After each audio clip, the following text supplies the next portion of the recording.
మనకి ఇంగ్లాండ్ సిరీస్లో శుభ్మన్ గిల్ అదరగొట్టేస్తున్నాడు కదా.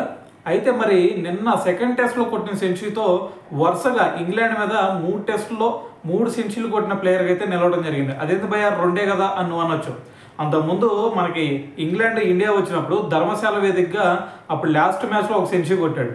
సో దాని తర్వాత చూసుకుంటే మన ఫస్ట్ టెస్ట్లో 1 సెంచరీ, ఇప్పుడు చూసుకుంటే సెకండ్ టెస్ట్లో 1 సెంచరీ, వరుసగా 3 సెంచరీలు కంప్లీట్ చేశాడు కదా.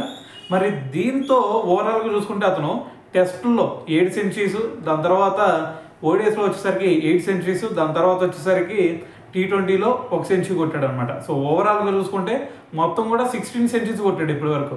మరి అంతకుముందు MS ధోని చూసుకుంటే అతను కూడా మరి ఓడిఎస్లో ఒక 10 సెంచరీస్, దాని తర్వాత టెస్ట్లో వచ్చేసరికి మొత్తం 6 సెంచరీస్ కొట్టాడు.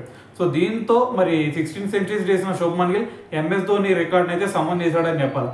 అయితే దాంతోపాటు మరి మన ఇండియన్ టీం తరఫున ఇప్పటి వరకు అత్యధిక సెంచరీలు చేసిన ప్లేయర్స్ లిస్ట్లో చూసుకుంటే 16th పొజిషన్లో అయితే ఉన్నాడు. మరి ఫస్ట్ పొజిషన్లో చూసుకుంటే మనందరూ తెలుసు సచిన్ టెండూల్కర్ 100 సెంచరీస్తో ఉన్నాడు. సెకండ్ పొజిషన్లో 82 సెంచరీస్తో మనకి విరాట్ కోహ్లీ ఉన్నాడు. దాని తర్వాత థర్డ్ ప్లేస్లో వచ్చేసరికి రోహిత్ శర్మ 49 సెంచరీస్ కొట్టాడు. దాని తర్వాత రాహుల్ ద్రావిడ్ చూసుకుంటే 48 సెంచరీస్తో 4th ప్లేస్లో అయితే ఉన్నాడు.